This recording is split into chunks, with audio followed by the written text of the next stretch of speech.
Saudara-saudara, berkaitan dengan video saya yang lalu yang membahas tentang kekacauan ibadah gereja karismatik tertentu, kemudian seseorang menulis untuk saya di Facebook.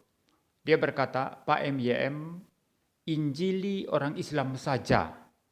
Jangan cari popularitas dengan cara seperti ini." Ya, kira-kira begitu yang dia tulis, saudara. Dan tentu maksudnya urus orang Islam saja. Nggak usah singgung-singgung karismatik begitu ya, saudara ya. Nah, saudara, yang pertama-tama saya perlu sampaikan adalah bahwa saya tidak menggeneralisasi ya bahwa semua karismatik itu kacau ya. Saya sendiri memilah-milah ya, mana yang kacau, mana yang tidak ya. Jadi dalam video saya itu jelas saya menampilkan kebaktian gereja karismatik tertentu yang bagi saya itu sangat kacau ya. Ada yang teriak-teriak histeris menangis ya. Ada yang bahasa roh rame-rame ya. Ya pokoknya itu hingar-bingar dak karu-karuan saudara. Dan itu bagi saya kekacauan ya. Tetapi ada karismatik tertentu yang ibadahnya jauh lebih tertib ya. Sehingga saya tidak bermaksud menggeneralisasi. Yang saya kritisi adalah karismatik yang kacau. Ini poin pertama. Poin yang kedua, dari tulisan seseorang itu seolah-olah dia mau berkata bahwa penginjilan itu lebih penting daripada misalnya saya mengkritisi hal-hal yang salah atau hal-hal yang sesat di dalam gereja. Nah, ini adalah pandangan yang sangat-sangat kacau bagi saya. Karena apa, saudara? Bukan hanya penginjilan yang penting di dalam kekristenan. Penginjilan memang penting. Tetapi ada juga hal-hal lain yang penting, yaitu membereskan apa yang salah di dalam gereja. Entah doktrin yang salah, atau cara beribadah yang salah, atau mungkin secara moral kehidupan Kristen sehari-hari yang salah, yang tidak sesuai dengan prinsip atau standar Alkitab, itu semua kita harus kritisi. Dan seorang pendeta yang juga menjadi seorang apologet seperti saya, itu adalah menjadi bidang saya untuk saya bahas, untuk kemudian saya kritisi, dan bahkan saya juga menyajikan bagaimana Alkitab sesungguhnya itu berbicara tentang doktrin atau mungkin tentang ibadah yang benar, entah tentang moralitas Kristen yang benar ya. Jadi saudara, tidak benar kalau mengatakan penginjilan lebih penting daripada mengkritisi yang salah dalam gereja. Kedua-duanya sama-sama penting. Nah, apakah saudara ini bermaksud bahwa saya injili orang Islam, menangkan jiwa orang Islam, dan setelah itu boleh bebas seenaknya saja, mau ibadah seperti apa, mau berdoktrin seperti apa, mau bermoral Kristen seperti apa, bebas saja. Itu sama sekali tidak alkitabiah. Karena seseorang setelah diinjili, setelah menjadi orang percaya, maka dia harus dibimbing dengan doktrin yang benar. Dia harus dibimbing kepada kehidupan yang suci secara moral.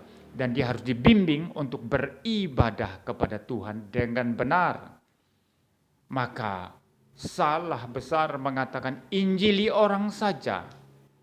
Tidak usah urus hal-hal yang salah dalam gereja. Itu kesalahan yang sangat-sangat fatal. Paulus sendiri berkata, awasi dirimu, awasi ajaranmu. Ya, dirimu awasi, artinya kehidupan moral. Ajaranmu awasi, artinya doktrin yang juga nanti berpengaruh kepada cara ibadah dan lain sebagainya, saudara. Doktrin harus diawasi. Jadi bukan hanya penginjilan. Jadi ada penginjilan, ada pengawasan doktrin, ada juga pengawasan akan hidup kita sebagai orang Kristen. Itu semua sama pentingnya, saudara. Ya, jadi tidak ada gunanya memberitakan Injil kepada sebanyak mungkin orang, tetapi setelah itu disesatkan, setelah itu digiring kepada ibadah yang salah, penyembahan yang kacau balau dan hingar-bingar seperti itu. Nah, ini yang kita tidak inginkan terjadi di dalam kekristenan, di dalam gereja. Hal yang terakhir, ya, yang menjadi poin terakhir saya adalah ada juga yang menulis di kolom Facebook saya, kolom komentar, yang mengatakan begitulah cara kami beribadah. Ya, artinya ya, tidak usah hakimi kami. Ya, cara kami beribadah seperti inilah. Cara kamu mungkin orang reform, ya mungkin tenang-tenang, dan mungkin cara orang lain berbeda lagi begitu ya. Jadi inilah cara kami. Tetapi bagi saya ini menyalahi prinsip Alkitab yang sudah sangat jelas dan nyata diajarkan oleh Rasul Paulus. Itu jelas di dalam kitab 1 Korintus, saudara, yang saya sudah kutip di dalam video saya yang lalu yang membahas tentang kekacauan kebaktian karismatik. Jelas Paulus memberikan prinsip di sana mengenai ibadah yang harus tertib dan teratur. Paulus berkata segala sesuatu harus berlangsung sopan dan teratur. Ini prinsip penting. Nah, apakah sopan dan teratur? Orang guling-guling, nangis-nangis, teriak-teriak, berbicara yang mereka anggap bahasa roh rame-rame ya. Siapa, sikira bara dan lain sebagainya. Ini bukan kesopanan dan keteraturan sebagaimana dikehendaki firman Tuhan, sebagaimana sudah ditulis oleh Rasul Paulus dalam kitab 1 Korintus. Maka kita tidak bisa beribadah seenaknya saja, ya, sesuka kita. Semua ada prinsip Alkitab yang mengatur. Maka saudara tidak bisa berkata, beginilah cara kami, tapi maksudnya cara kacau-kacau. Dan cara kamu MYM, begitulah. Tidak bisa, kita harus mengacu kepada Alkitab. Tidak boleh semau gue, sesuka-suka hati saya di dalam beribadah. Semua ada prinsipnya. Saudara belajar Alkitab baik-baik, saudara akan menemukan prinsip bagaimana berbakti beribadah dengan benar. Semuanya harus berlangsung dengan sopan dan teratur. Saya bicara sampai di sini, saudara. Tuhan memberkati kita sekalian.